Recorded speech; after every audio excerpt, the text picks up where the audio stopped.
At this point, if you've been watching this channel for any amount of time, you've surely noticed that I'm definitely a fan of animation legend Genndy Tartakovsky and his work. I mean, I am the self-proclaimed biggest fan of Samurai Jack after all, and many of you probably know me from my Primal videos. But I have a confession to make. My little man here made a brand spankin' new show last year, and I didn't watch it. In my defense, I happened to be really busy, coincidentally working on my Primal Season 2 video while this series was coming out, and here we are now, over a fucking year later. I am still really excited to finally watch and explore this show, and I've decided to take you along for the ride. Just like with all my other review recap style videos, we are going to be going through the entire series, so here's your spoiler warning, buddy. And with that, let's jump right into Genndy Tartakovsky's newest show, Unicorn Warriors Eternal. Yeah, that's actually the title. This show starts on, without exaggeration, probably the most densely packed and crazy intro it could possibly throw at us. It opens on an otherworldly realm with floating debris and planets. A bald sorcerer-looking guy then floats by, seemingly searching for something, which he finds. A dragon-like monster made of a blue magic energy. We then cut to ancient Egypt, and are shown that very same monster doing battle with a blue elf warrior, a woman engulfed in some kind of dark power, and the sorcerer from earlier. The woman in black ends up destroying the monster, but is injured in the process. We learn that her name is Melinda, and that she is gonna be okay. Just then, a fucking Rick and Morty ass portal opens next to them, and out comes a big ass robot in a top hat and Merlin. The Merlin, like the fucking wizard Merlin. Yeah, he's in this, I guess. Merlin warns that the evil will return and that they must as well. The souls of these three warriors must live on throughout eternity. And that's this guy's job. His name is Copernicus, and his purpose is to protect their souls and reawaken them whenever the evil returns. The camera then pans over to a literal unicorn just chilling out in ancient Egypt, I guess. As soon as I witnessed all that, I kinda knew I needed to make a video on this. We then jump to London in the year 1890, where our story really begins. We see some mysterious figures in a graveyard. They begin digging up a grave before striking metal. Upon further inspection, it's Copernicus, who was buried there for some reason. They attempt to destroy him or get inside him, but only succeed in waking him up and getting their asses beat.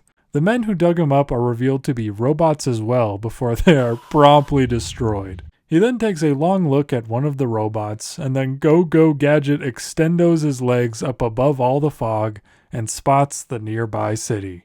We then cut to a church within the city for an ongoing wedding ceremony. This lady named Emma is marrying the love of her life, this bloke named Winston. Not exactly the finest specimen of a man Britain has to offer, but you do you, Emma. This part really showcases for the first time one of the most unique aspects of this show, the art style. Although it is very similar to Genndy Tartakovsky's other shows, it definitely leans as far as ever into more caricature-like designs. It's not bad, it makes it pretty visually different and interesting actually, but I'd be lying if I said it wasn't a bit distracting at times. Anyways, all goes well at the ceremony until a familiar robot barges in like he's objecting, but just kind of stands there ominously, undoubtedly scaring the hoes. Multiple men in attendance, including the groom, try to jump his ass, but Copernicus is able to get close enough to fire the unicorn beam thing he uses to awaken the spirits at Emma.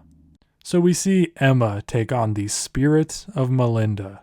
Her hair and wedding dress are instantly overtaken by a black flame as the transfer is completed. Her family and Winston call out to her and plead with her to let them help her, but it's pointless. She's no longer Emma, and she remembers nothing about Emma. She doesn't even really know who or what she is now. Out of frustration, she shatters the stained glass window and flies off.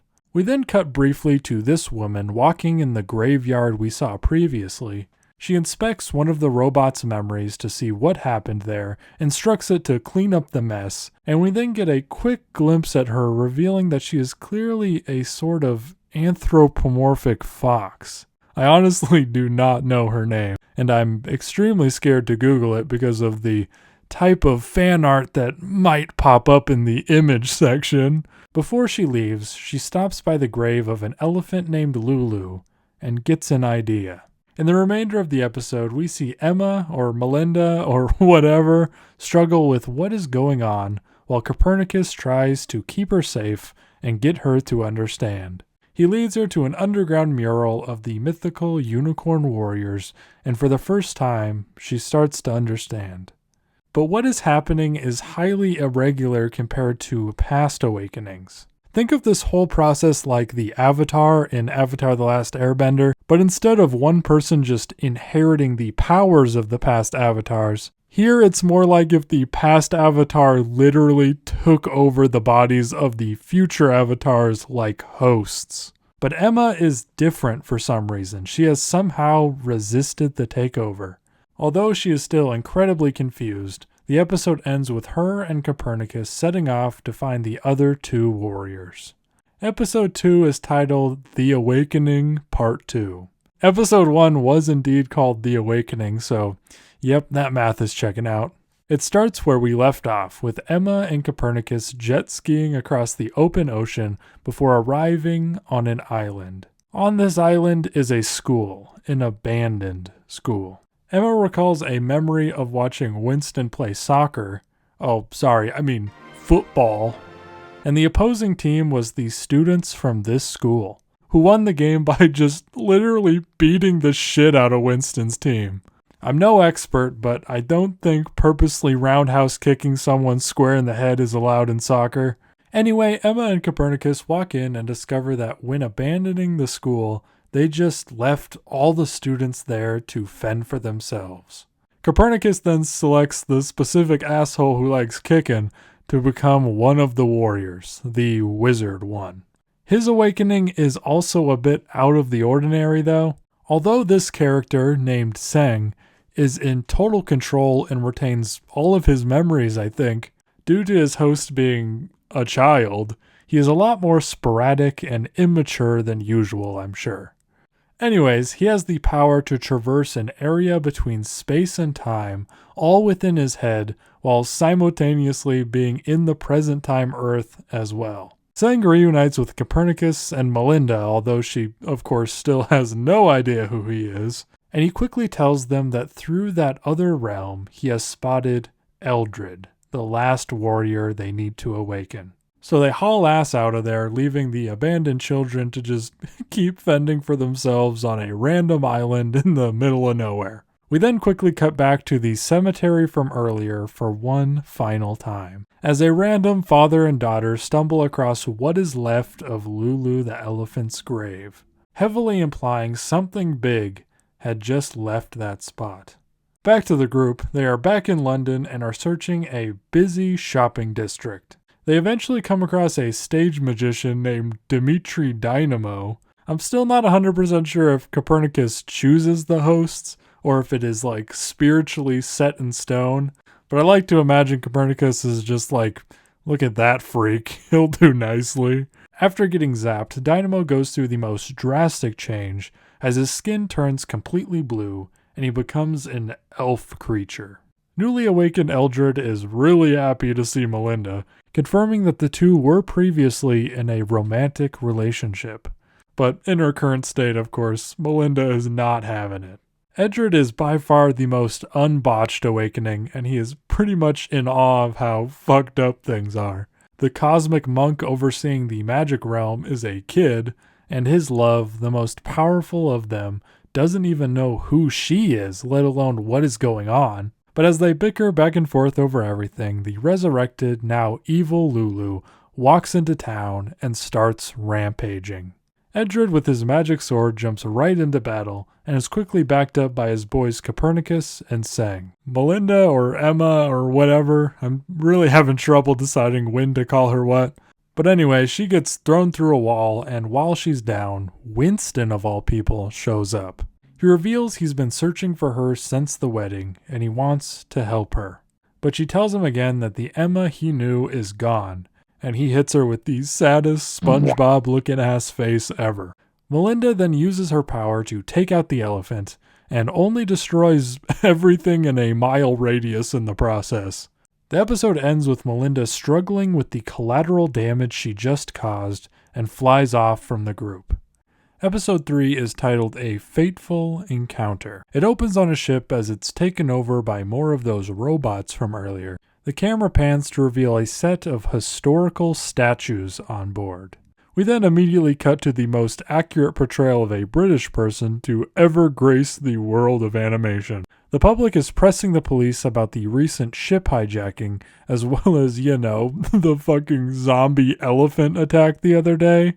They pretty much say, no, magic isn't real, and then very proud of themselves, they pose for a picture. Back to the group. Seng is trying to find Melinda through the cosmic realm, but only finds a nine-tailed fox and gets sidetracked. We are then shown what she is doing, which is breaking into Emma's house. While in there, she recalls multiple memories, deepening the divide between who she is now and who she knows she really is. We are then thrown into a short detour back at the police station, as the inspector is talking with these two people that look like they're cosplaying Melinda and Seng. They basically tell the cops exactly what's going on and who the heroes are. They reveal that they know all this because their ancestors were once hosts themselves to the Unicorn Warriors. They had been waiting to be called themselves for reawakening, but, it didn't exactly go that way. The police just sum it up as a pair of nutcases, though. Later in the episode, Melinda stumbles into a fortune teller novelty shop thinking that it's real and will help her deal with everything, which, no thanks to this guy at all, ends up causing a spiritual event to occur and for Melinda and Emma to split apart and finally speak with each other. During this conversation, it is revealed that Emma is somehow fighting back against the awakening and causing this limbo that they're in. Melinda basically says that this is much bigger than her and that she needs to let go of control, and Emma basically tells her to kindly fuck off. Just before the spirits of Melinda and Emma are about to throw hands, the rest of the gang crash into the building and disrupt the event. Seng then immediately senses something approaching outside. Him and Edred look out the window and then very weirdly tell Melinda to stay inside no matter what. Melinda, of course, does not listen and finds out that it's the statues that were stolen in the beginning of the episode. And they didn't want her to come out not because of the threat they posed, but because these statues were, let's just say, particularly detailed from the waist down, if you catch my drift. Edred solves the problem by sending his magic sword to quickly snip those motherfuckers, and the gang defeats them with little difficulty.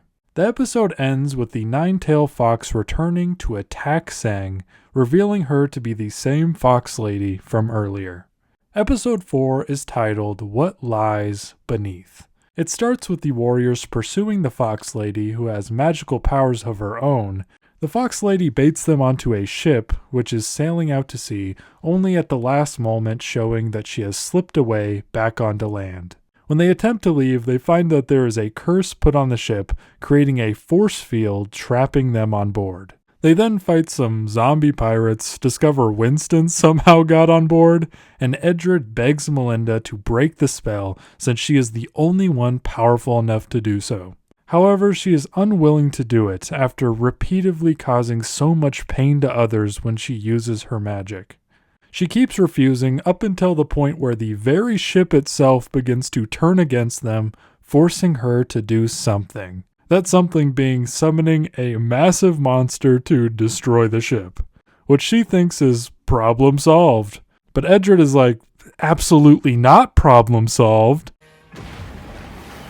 Now we have to go hunt that thing down. So they go off after it, leaving Winston stranded in the middle of the ocean because fuck him, I guess.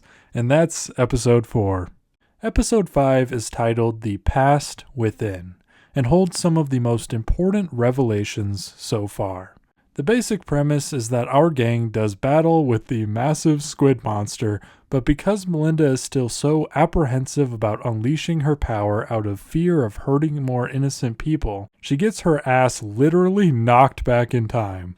Like seriously, she temporarily shifts through the cosmic plane to the past. When she wakes up, she is completely Emma again, and immediately meets a familiar-looking child, a young Melinda. It's her, long before the Unicorn Warriors or any reawakenings. Here, she is just a kid. She makes friends with Emma rather quickly, shows her her magic, and then listens to her claims of being from a time in the future. Back to the present, Winston is still hopelessly lost at sea. He eventually does come across a ship, but is told to turn back and leave immediately by the sailor on board, who proceeds to start throwing shit at him. As he scampers off, we see the familiar green glow of evil in the sailor's eyes. But that sure does not stop Winston from ultimately deciding to turn back and go give that guy a piece of his mind, only to find that the man's warnings were very valid, as that very man carried a curse of a werewolf, and he sure wastes absolutely no time taking a bite out of Winston. Meanwhile, back to the past, Melinda leads Emma back to her home to try and help her return to her time, where she reveals her father is Merlin the Wizard himself. You know, from earlier in the show. I honestly wouldn't blame you if you forgot about him already. I sure did.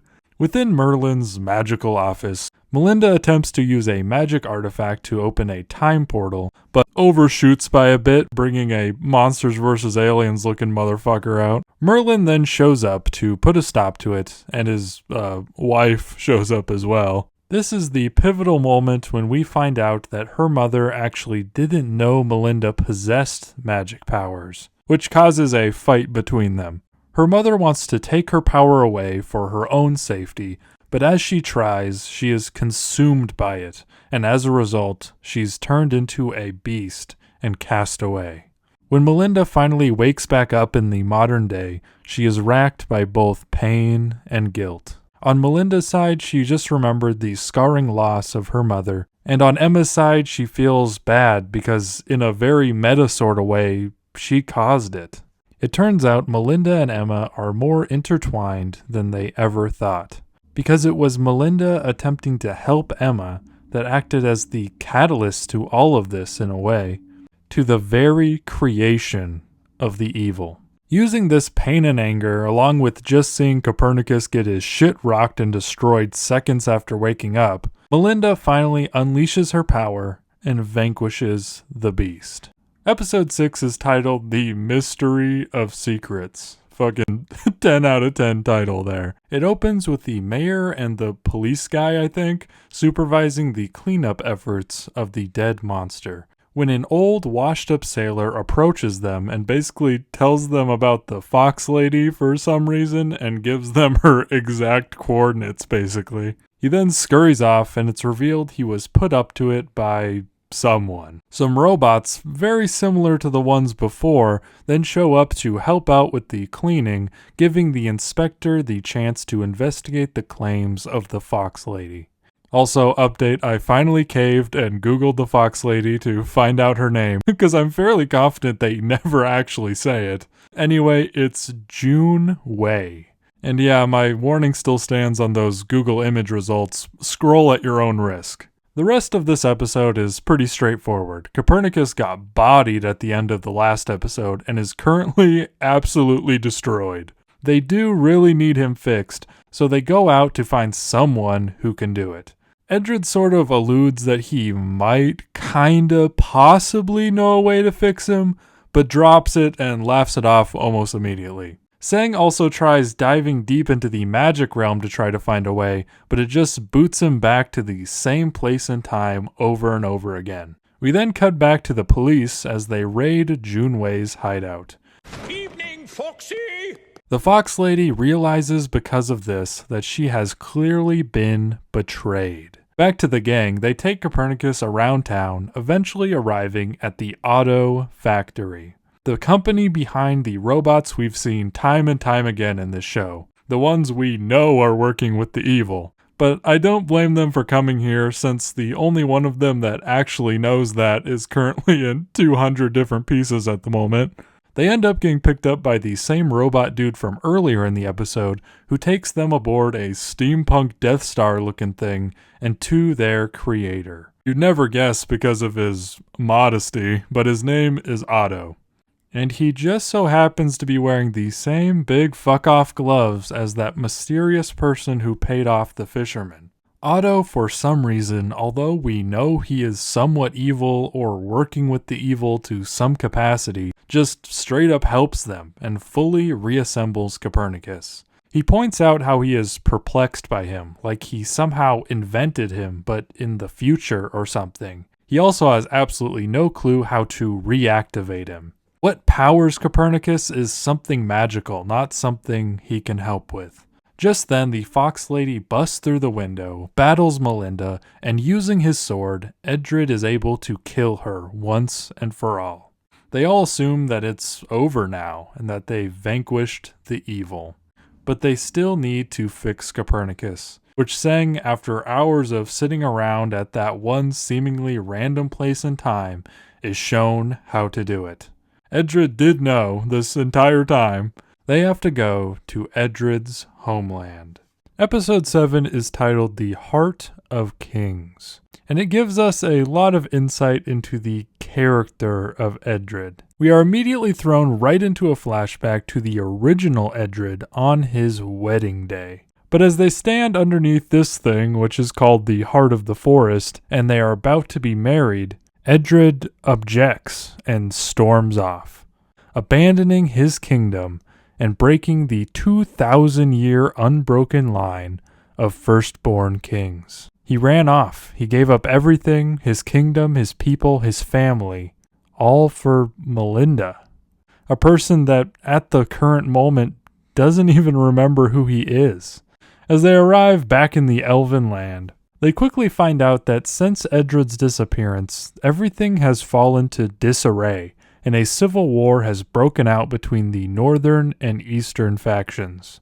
And given Edred is the original cause to the problems at hand, the gang is promptly arrested on the spot by Edred's brother. Back at the kingdom, Edred's brother reveals that since the unbroken line was, broken, the heart of the forest has lost its power, and that the Eastern clan has stolen it to start a new unbroken line and take the title of king. Edred then pledges to go on a mission with his brother to retrieve the heart and then ascend to his rightful place as king to continue the unbroken line. Meanwhile, Melinda, Seng, and the currently lifeless body of Copernicus are taken to a musty-ass dungeon where they meet Merlin for some reason. Sure, the dungeon is shown to be magic resistant, and he explains that he was captured and blamed for Edred's disappearance. But how exactly does the great wizard, and presumably the top of the power scale in this show, get captured in the first place? Anyway, Merlin is also very awestruck about how fucked up this awakening went. Edred then sets off on his quest, and ends up meeting with a giant named Gobi. All my homies fuck with Gobi. He is very upset because he was the one who made Edred's magic sword and can't believe he broke his oath to the kingdom. So in retaliation, he takes the magic away from his sword. Yeah, you fucking show him, Gobi. Pressing forward, they do eventually find the Easterners with the heart of the forest, and through a long and crazy battle, and with the help of the rest of the gang who escaped, yeah, Seng just no-clipped out of the cell randomly, and they Rick and Morty portaled over there. They're able to defeat 2 spooky, scary skeletons and reawaken Copernicus and the heart of the forest. Merlin then reveals that with Copernicus fixed, their souls should be returning to him if the evil was truly vanquished. And since they are not, that means it's still out there somewhere. The next thing they do is kinda interesting. In order to keep Edred on the Unicorn Squad, since he promised to return to the throne and all, his brother fakes his own death, and Copernicus puts the brother's soul into Edred's original body that they just have lying around still, I guess. And without anybody in the kingdom knowing, he just assumes his brother's life as king. In the end of the episode, they ask Merlin the million-dollar question, where is the evil? And he basically replies with, that's a good question, and dips the fuck out of there, leaving everyone very confused. The next episode is titled Darkness Before Dawn. The group is all quite distraught about the evil still being out there. Just then, the train they are riding on is attacked by what they think to be the evil, but just so happens to be a werewolf. But not just any old werewolf. It's our boy Winston. He must have inherited the curse after he got bit by that dude on the boat. And for the time being, at least, he pretty much unofficially joins the team. Merlin then shows back up and tells them the evil lurks within a man named Otto. They go through the portal Merlin opened and are shocked to find the ruins of Otto's ship. Merlin explains that he had just come here to investigate a vision he had, where he met with this Tony the Tiger looking motherfucker, who is the protector of the forest and hands down one of the coolest characters in the show. Together, the two have the most badass action sequence in the whole show, and then it cuts back to Merlin where he says, blah blah blah, here we are. They then split up Scooby-Doo style to investigate, where corpses of Otto and the tiger guy, rest in peace to my boy, are found in the wreckage. But with Otto gone, there only leaves one other person here who could be harboring the evil. Merlin attacks, and that's the end of Episode 8. Episode 9 is titled A Love's Last Light, and after a quick flashback to Edred and Melinda meeting for the first time, we pick up right where we left off as the entire group does battle with Merlin. Edred rips off his shirt, and they all start working together, and they eventually get him on the ropes. But right as everything seems over, the evil leaves Merlin and goes into Seng's eyes. It has escaped into the cosmic realm, the place that holds all of space and time. Yeah, keeping it out of there might have been kind of important. So they have no choice but to go in after it. Once inside, they find it all in disarray and see a evil giant doing battle with a knight and our favorite little guy. The knight reveals himself to be none other than Seng, who is a lot older now. Apparently, 20 years had passed inside this realm in just the seconds it took for them to enter. They explain to the gang that the evil now controls the realm and is on the edge of causing the literal end of everything. But they are quickly interrupted by more giants who attack. The Unicorn Warriors then Avengers assemble their asses and go into battle. Things go rather smoothly, but as Melinda marches deeper, the true evil strikes and splits Melinda and Emma apart, casting Emma back into the real world. She crashes through the roof of her home, miraculously doesn't fucking die on impact since she's a mortal person again, I think. She then quickly realizes what just happened. Episode 10, the final episode of Season 1, is quite fittingly named The End of the Beginning. In the first part of the episode, Emma is back in the real world with her family and completely normal again. This is exactly what she's wanted for the entirety of the show. But she knows that she cannot stay because she knows the dire situation unfolding in the cosmic realm. She drives herself batshit crazy trying to think of a way back, and her parents pretty validly sees this as a manic episode and that she has gone mad. Despite being locked inside as they await the doctor to probably haul her off to the loony bin, Emma escapes her house and the doctor's associates and then goes directly to the magic district from before, where she finds the same fortune teller she spoke to before, who is still processing their last encounter, and tells her it's all fake and to please leave him alone. Luckily, however, Emma coming here is not all for nothing, because she runs into those two descendants of previous warriors, and they see it as their duty to help her in any way they can. But, they still have absolutely no idea how to get back to the cosmic realm. After some brainstorming, they can recall one thing that could maybe work: the heart of the forest. So they pull a fucking SpongeBob movie move and whip out a fucking Copernicus mobile. They then head straight to the Elven Woods, which I'm still very unsure of where that is located geographically, other than that it must be drivable from London. Once there, Emma convinces fake Edred to let her use the heart, and when Emma does ask the heart for help, it successfully tosses her back into the realm. Once she reunites with the gang, she finds out that 4 years have passed for them, and that the tiger guy died again, like for real this time, I guess. God damn it. As a last-ditch effort, Emma then comes up with the idea for Copernicus to merge them all into one, so that their combined power can maybe, just maybe, have a chance. After doing it, they transform into an otherworldly being and confront the evil. An absolutely visually stunning battle then ensues, and it is revealed that at the core of the evil's power is Melinda's mother, who is being held captive. To truly destroy the evil would mean the death of her mother, for she acts as its very heart.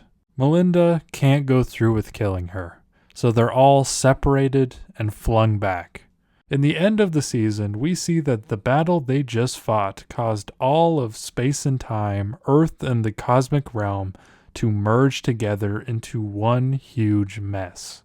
We leave our heroes as they vow to face the evil in any time, in any place, until they can save Melinda's mother and finally put an end to all this. And that's the end of Season 1. Now, I have some mixed emotions about this show. Don't get me wrong, there is so much to love here. The characters and world are super interesting. A sort of fantasy meets some of the coolest representations of steampunk I've ever seen in media, and the core concept of the heroes being reincarnated throughout time to fight the evil is awesome. The highlight of the series, I would say, is the dynamic between Melinda and Emma and the overall setup of a awakening gone wrong. I think that's super interesting. I'd say this show's biggest drawback, however, is the other side of the same sword. I think there just wasn't enough time to really flesh out everything that's here. Like, we just barely get insight into Edred and Melinda's past. But for an example, we don't learn shit about Sang. Yeah, he's a cosmic monk and all, but we don't learn how he met Merlin, how he joined the group, or frankly, anything else about him. Which isn't necessarily a deal breaker or anything. He's still one of the most intriguing characters and surely one of my favorites, but it just highlights some of the shortcomings here. So much of this show just feels disjointed. That's probably the best way I can describe it. It's not bad at all, just disjointed and a bit convoluted. Like, it's never really made crystal clear how the evil works. Sure, the thing that we saw at the end was the pure embodiment of it, but along the way it was influencing or working with multiple different parties. The Fox Lady, Otto, Merlin.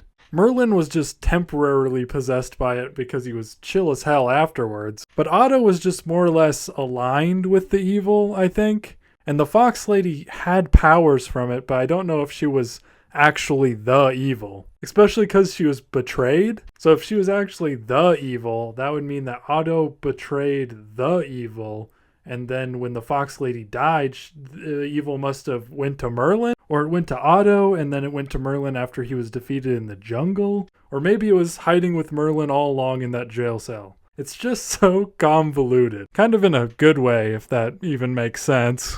Yeah, I still very much enjoyed this show and everything it had to offer. It's by far one of the most ambitious stories Genndy has attempted, and I really think that it has some potential to blossom into something great. I mean, the setup for Season 2, if it's fortunate enough to get one, genuinely sounds pretty cool.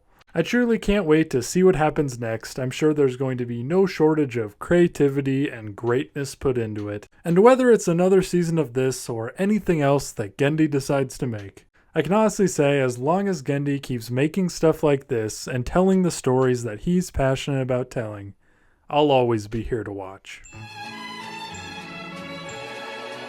I want to thank you so much for watching. It really means the most to me. This video's been a bit of a long time coming, and I'm so excited to finally get it out. I do really recommend that you go watch this show for yourself if you haven't already. I do wholeheartedly believe it is well worth the watch, and even after watching this whole video, you'll still get so much out of it. If you enjoyed this video, definitely go check out my other review recap style videos. I've covered Primal, Samurai Jack, and some other very interesting stuff. I also do quite the variety of other things on this channel, so I really hope that you stay along for the ride. But with that, I hope you have an absolutely amazing day, and I'll see you in the next one. I want some cheeseburgers just to eat. I'm talking ketchup, my nigga mustard on the beat. You gotta put a lot of lettuce, please, because I like to have a lot of grease. I remember eating outside with my whole team. Now a nigga gotta stay home cause of quarantine.